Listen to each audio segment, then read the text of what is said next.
through this really quick. It's just going to be a quick review of everything we've covered this unit. So plot the point negative 1, 5. How would I do that? Where do I go? So I go left 1, up 5. I like it. And I end up right there, don't I? Okay, what quadrant is that in?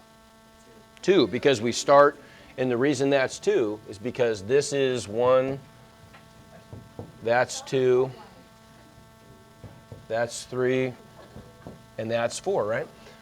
Okay, good. Is the point negative 216 a solution of the equation y equals 3x plus 2? How would I know? Plug it in. That's all I do is just plug it in, right? See if it satisfies the equation, makes it true. Well, let's see, does it? What am I plugging in for y? 16. What am I plugging in for x?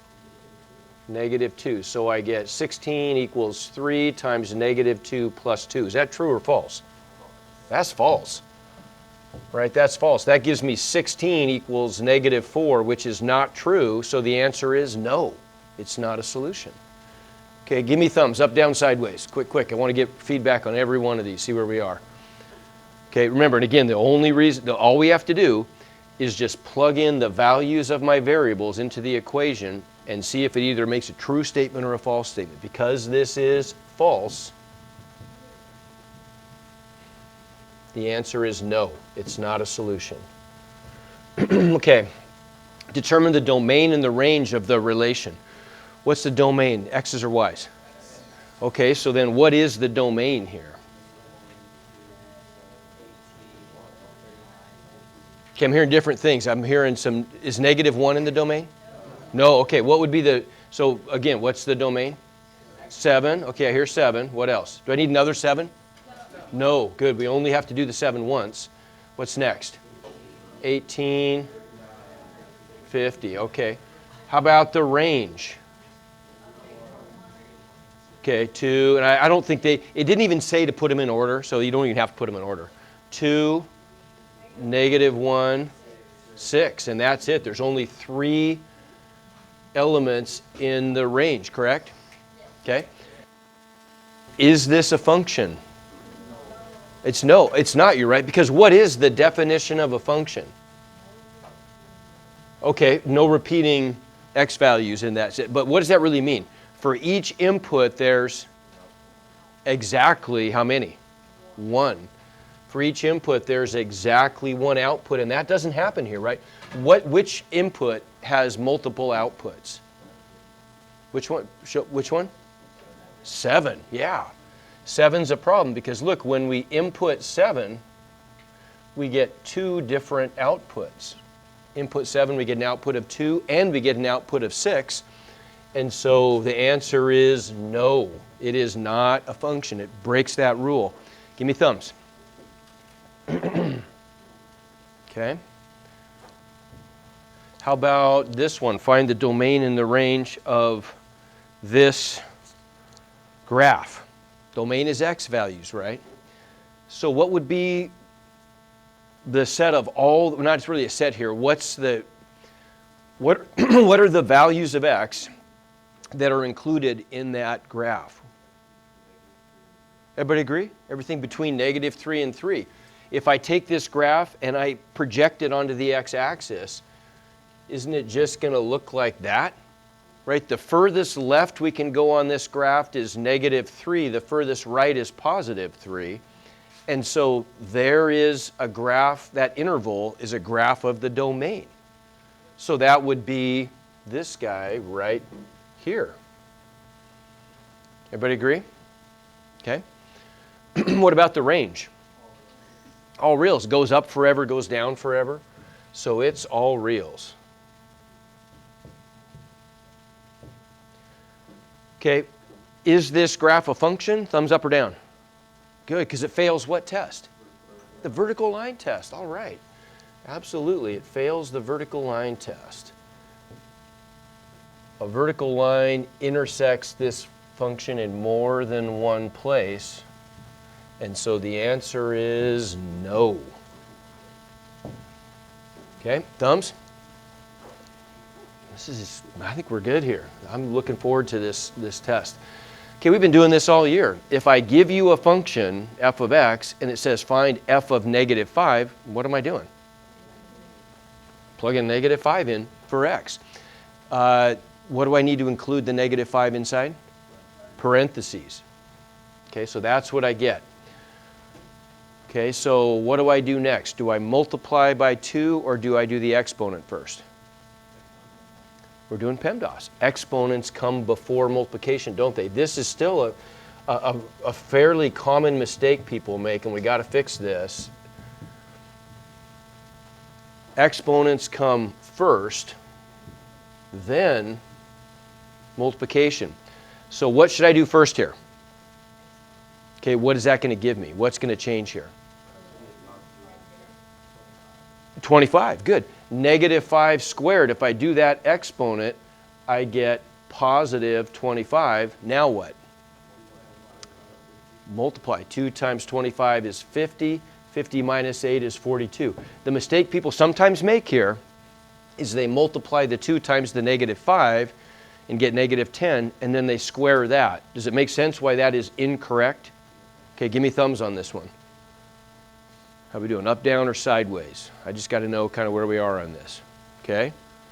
Okay. Any questions you could ask that would help me clarify this? Right? And remember, write down PEMDAS, and that gives you a roadmap. Exponents. Here is the exponent step right there.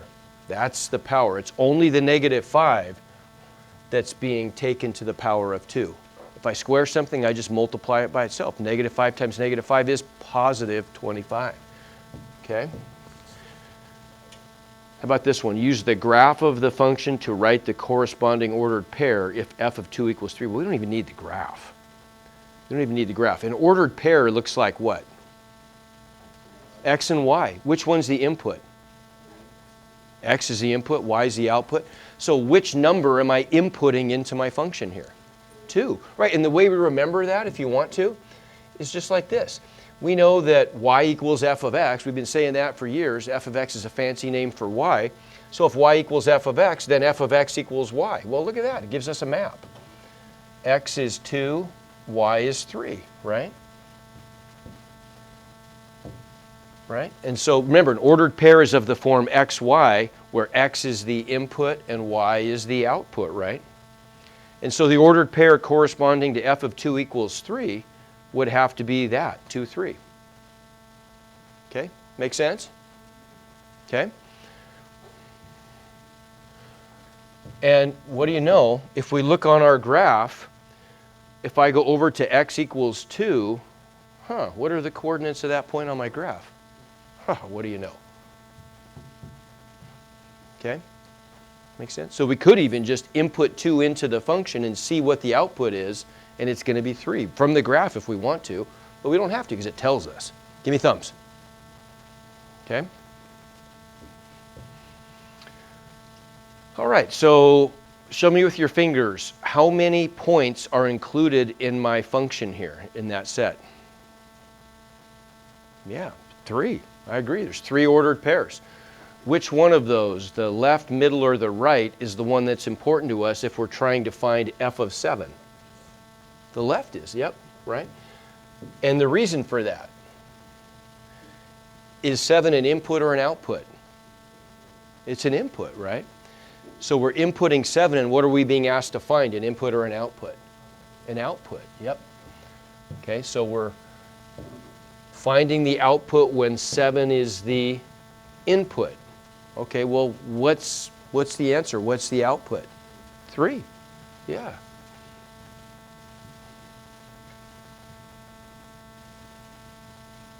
Give me thumbs. Okay. Use the graph of the function to find all the x values when f of x equals 5. Well, is f of x an input or an output? Output. F of x is an output. So is that an x value or a y value? Y value. Good. So this is really just saying y equals 5. Okay, y equals 5. Well, What kind of line would that be, horizontal or vertical? Or that's horizontal, isn't it? Because it cuts through the y-axis. So isn't this the line y equals 5 right there? Agreed? Because all those y values are 5 for every point on that function, right? Okay, well, how am I going to find the x values when the output y is equal to 5? Where would I look? Yeah, I'm just looking at all the places on my graph where the y value is 5, which means where that horizontal line would intersect my graph. So where is that happening? Yeah, it's happening, it's happening at 0 and at 2. And they just want the x values, right? So the x values are going to be 0 and 2. And I would just put a comma in between them because there's multiple answers. Give me thumbs. Okay, all right. Okay, this one, a lot of words, very easy, right? All this is saying is the function v of x equals x cubed may be used to find the volume. So is volume an input or an output here? Output. It's outputting a volume. I'm calculating a volume with side length x. So what's going to be the input in that function?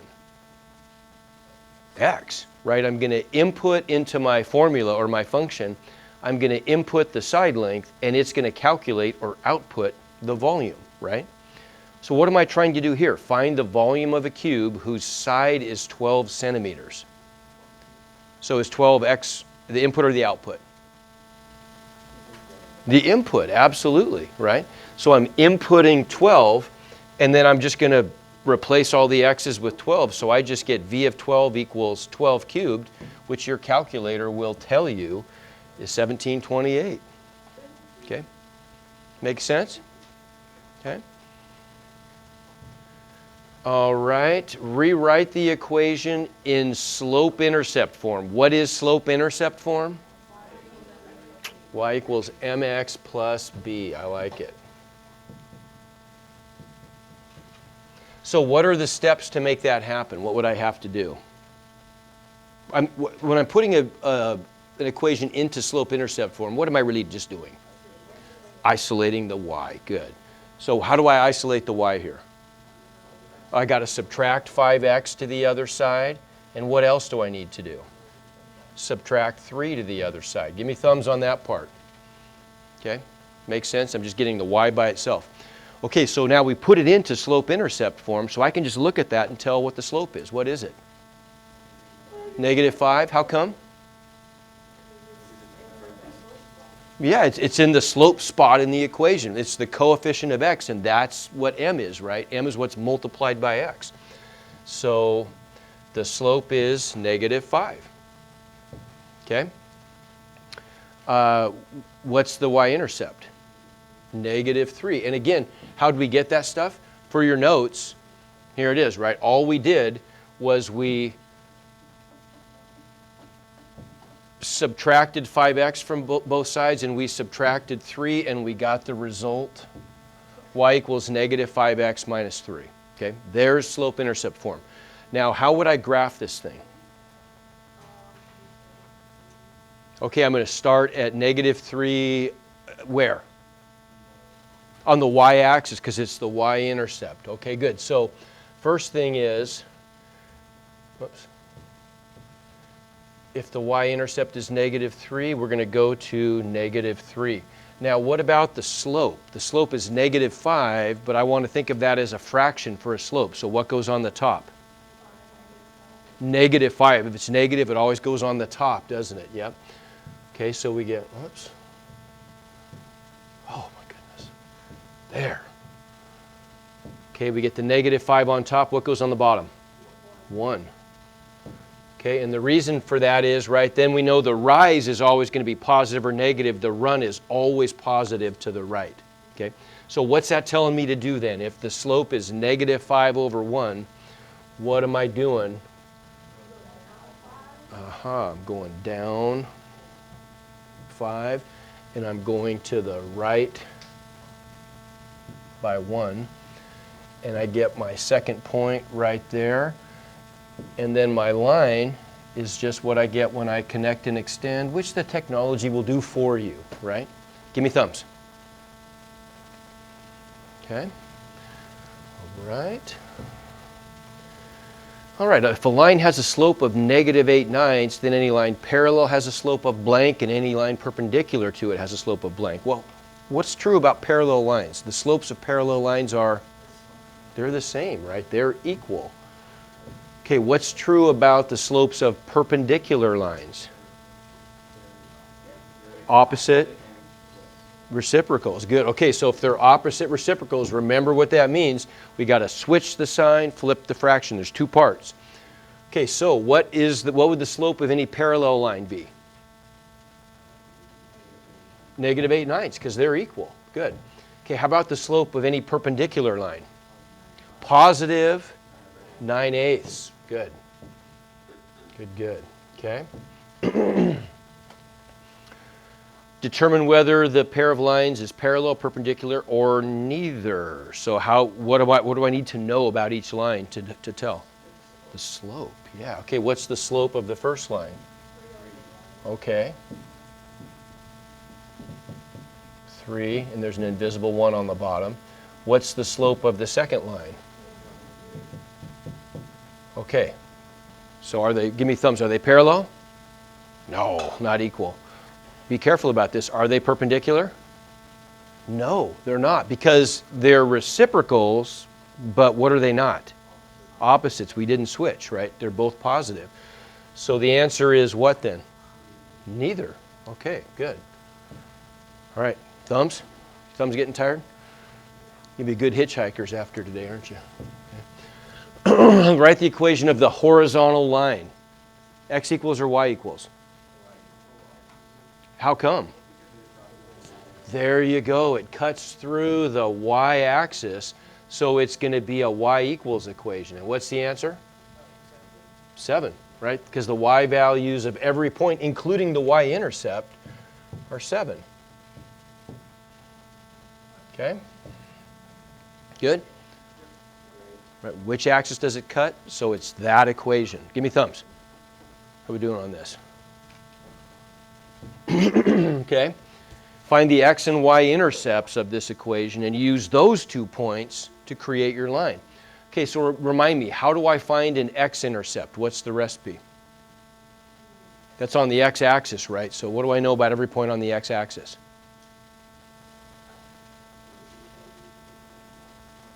Well, okay, but it's easier than that. If it's on the x-axis, what's the y-coordinate? 0, right? So here's the recipe. So it looks like this is something people might have forgotten. And I get it, because we didn't do a lot of problems like this. But this is going to be on the test. It's important to remember. To find the x-intercept, what do we do first then? Set y equal to 0, right? We're just going to set y equal to 0 and then do what? Find x, right? Set y equal to 0 and then solve for x. Okay, well that's the cover-up trick. If y is 0, I can cover up that term and solve it in my head. 2x equals 8. What's x? X equals 4. I agree.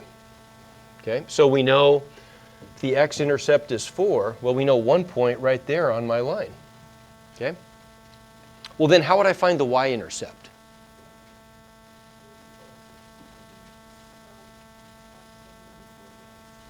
No, not 4. If I'm finding the y-intercept, which axis is that going to be on? The y-axis. Okay, what's the x-coordinate of every point on the y-axis? 0. Okay, so I'm just doing the opposite thing. If I'm finding the y-intercept, I'm setting x equal to 0 and solving the equation, right?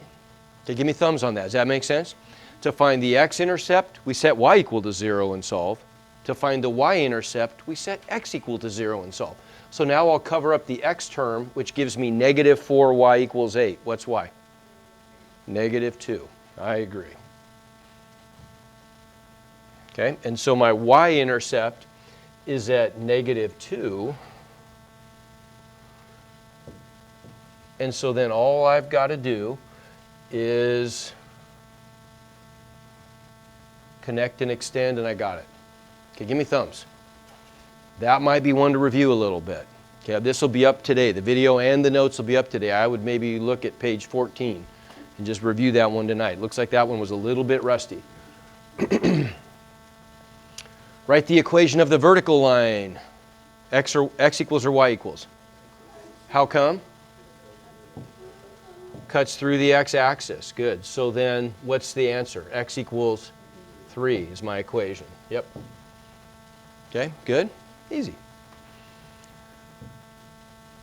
Okay, find an equation of the line having the given slope and containing the given point. Okay, so what linear equation form are we always going to start with? Slope-intercept? No, we don't know the intercept, right? Standard form? Heck no. What do we start with?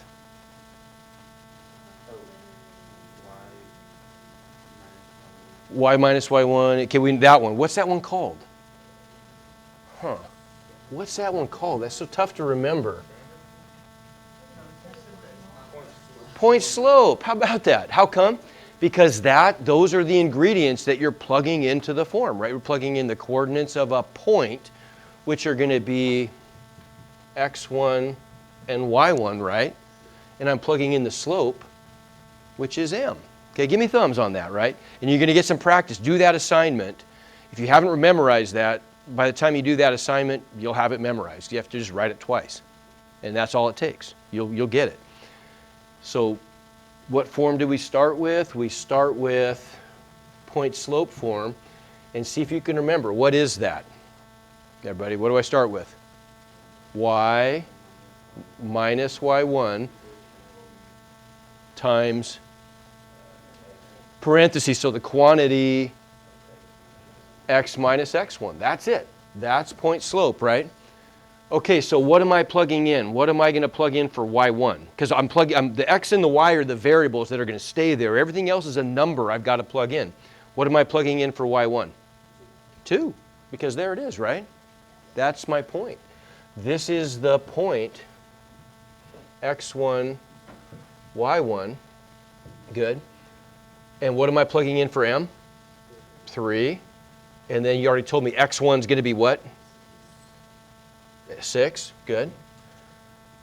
And so there it is. I plugged everything into point slope, and now to put this into slope-intercept form, the math is always the same. What 2 steps? What do I do first?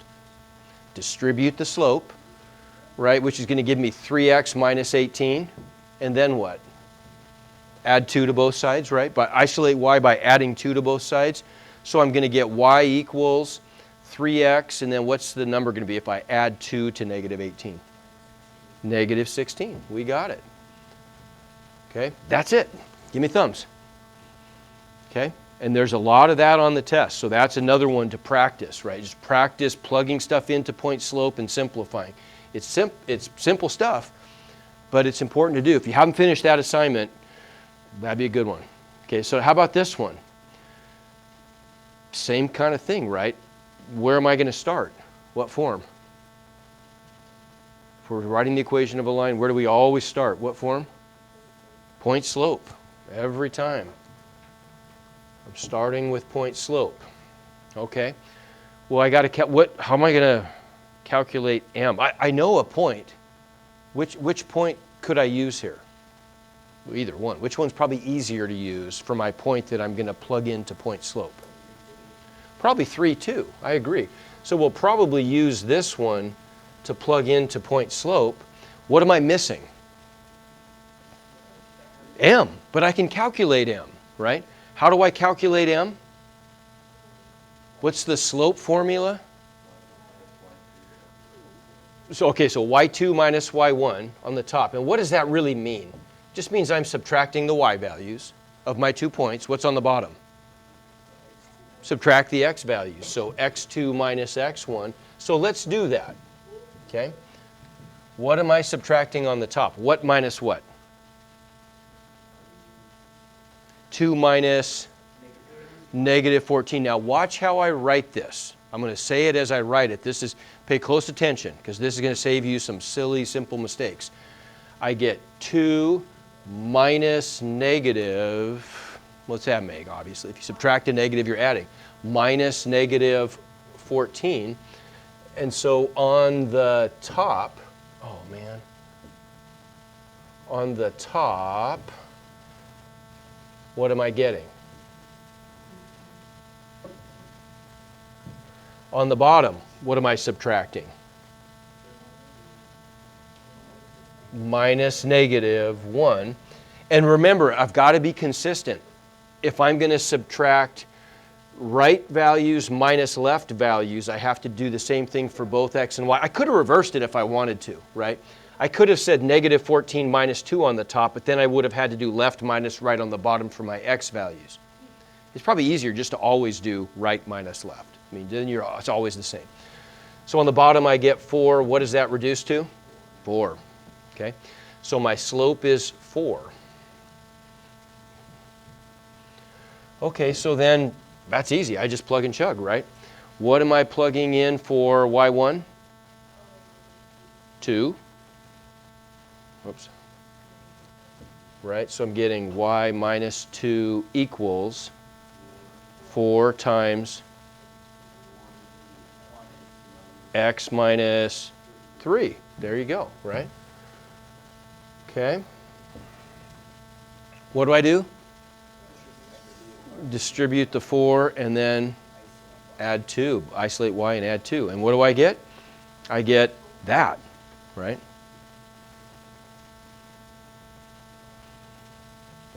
I get y equals 4x minus 10.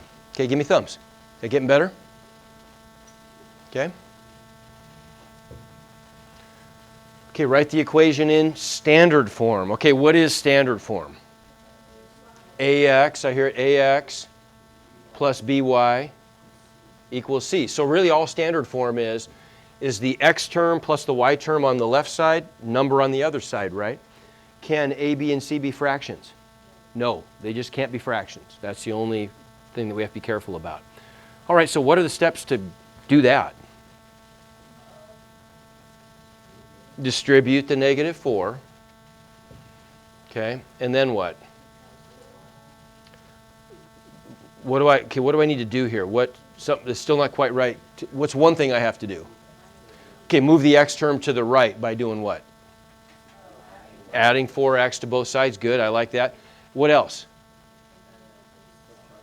Okay, subtracting the 2 to the right side. So I'm going to do those two things. And that's going to give me, well, there's going to be some cancellation. That cancels, that cancels. And I just get 4x plus y on the left and 10 on the right. And I'm done. Okay, thumbs. Okay. Okay, we're getting there. Okay, these, we're getting down to the end. Now this is stuff that we've done most recently. We want to sketch this function, f of x equals the absolute value of x plus 2. So what's my parent function here that I'm comparing this to? Okay, so the absolute value of x is the plain version that we're gonna change, right? Show me with your hands, what does absolute value of x function look like? What shape is it? Yeah, it's a v. Where's the vertex on my parent function? 0, 0. It's on the origin. Good. Okay, what have I done here? What's the only thing I've done is that. What does that do? Just point with your fingers. What did I just do to my parent graph? Yeah, I moved it left by 2. Now it's left and right. How come it's not up and down? Because the number is inside or outside the absolute values. Inside the function or outside? If it's inside, it's a horizontal translation. If it's outside, it's a vertical translation. And here's a quick reminder of how all that stuff works, right? A is the outside number that's multiplied by the function. That's telling us if it's stretched or compressed and maybe flipped. H is the number that's being subtracted from x. And so that's the tricky part, right? It's always going to be the opposite of whatever that operation is. And then K is the outside number. Okay, so what is the value here? Being careful. What is the value of H?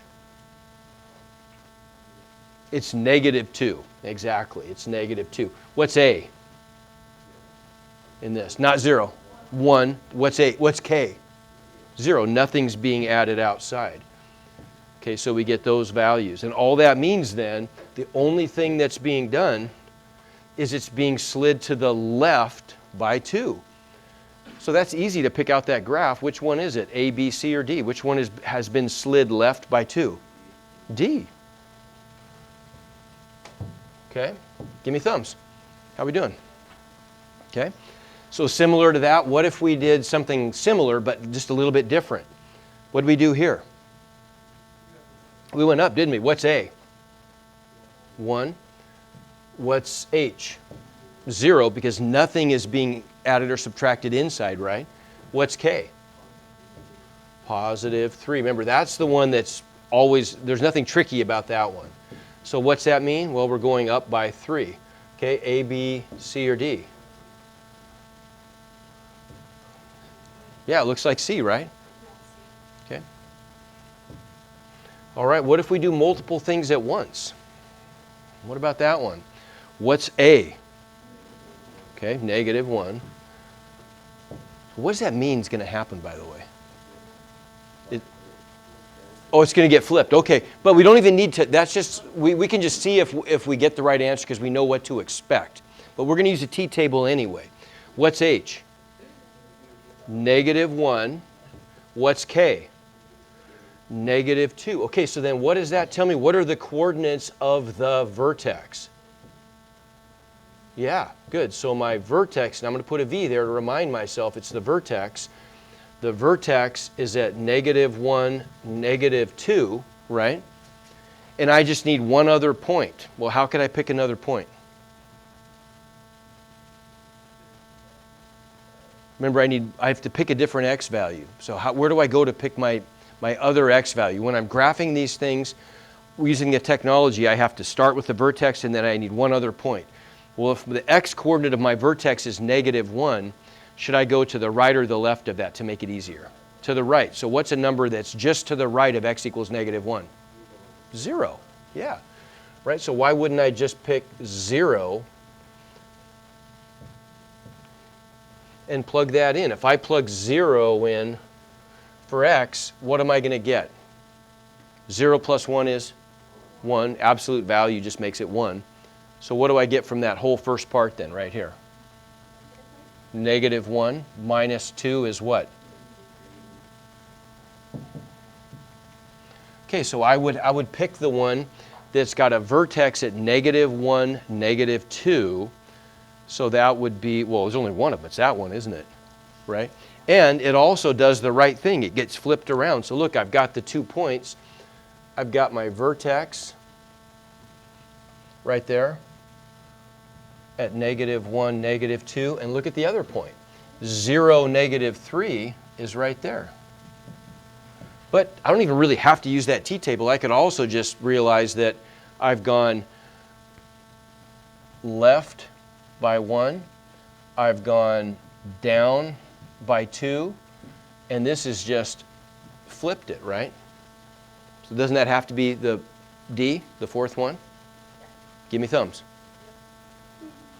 Okay, so let's do one more of those because I didn't get all thumbs up on that one, so we're going to do one more.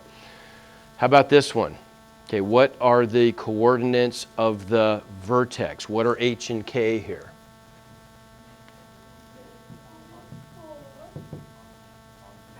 Positive 4, negative 5. Give me thumbs on that. Give me thumbs on the coordinates of the vertex.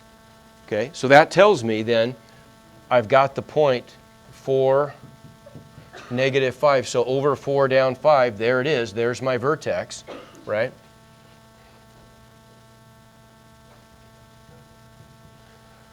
Okay, I need one other point. I need to pick an x value. Jace, what's a good x value to pick? If the vertex is at x equals 4, what should I maybe pick? Okay, because we want to be close to the vertex, but just to the right. So what would be a value just to the right of x equals 4? 5. Let's pick 5. Okay, if I plug 5 into my function, let's see what we get. So g of 5 means I've got negative 3 times the absolute value of 5 minus 4 minus 5. Well, let's simplify that. What do I do first to simplify that? 5 minus 4, what's that? 1. So all this is the absolute value of 1, which is what? 1. So I'm going to get negative 3 times 1 minus 5. What's that? Negative 8.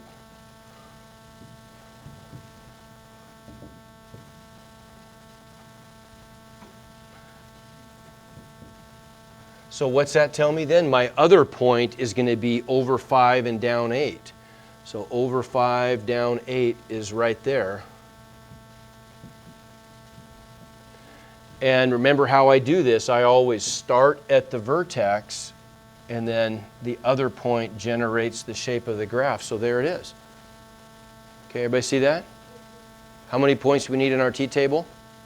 2. Which one do we start with?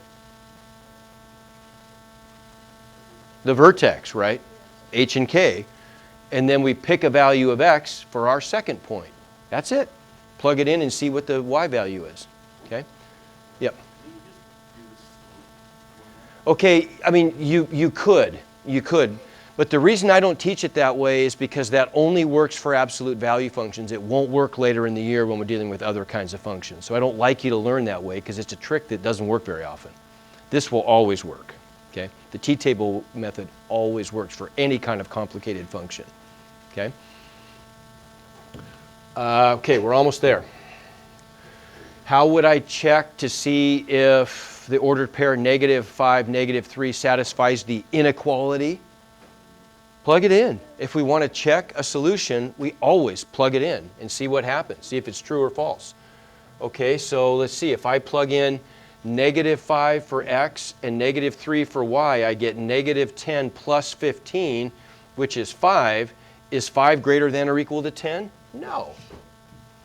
Right? So that answer is no. I could do the same thing for the point negative 2, negative 4. I'm plugging negative 2 in for my x value, negative 4 for my y value, and I'll just see what happens. I get negative 4 plus 20, which is 16. And that is greater than 10. That's true, so it is a solution, right? Give me thumbs. Okay, one more, and we're going to make it. If I'm graphing an inequality with x's and y's, what do I do first? Okay, I need the boundary line, and it's in slope-intercept form. So where do I start with my boundary line? 4. On which axis? The y-axis. So I'm starting at 4. And what is my slope? Negative 3 over positive 1. So what's that telling me to do? Down 3, right 1. I get another point, and then I just connect those with a solid line. Dashed line. How come? Aha, okay, because there's no equal sign with my inequality. So the boundary line is just a boundary. It's not part of the solution this time. How do I know which half plane to shade?